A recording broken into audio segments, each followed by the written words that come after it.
Alexa, you may have noticed that when you select data, a little icon shows up in the lower right-hand corner, and that's actually for quick analysis. That sounds fun, doesn't it? Yes. So let's just take a quick look at that. We have our data selected. You'll notice right there in the lower right-hand corner, it's that one with the lightning bolt that pops up, and it says quick analysis. And the little tooltip tells you that if for some reason you don't see it, you can do Control Q, and that'll open it up. Okay. Well, let's just go ahead and click on it.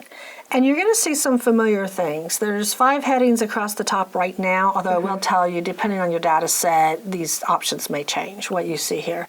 But you notice we have formatting, and as you probably remember, this is all conditional formatting, specifically, most of it. Charts, we'll look at that in other modules.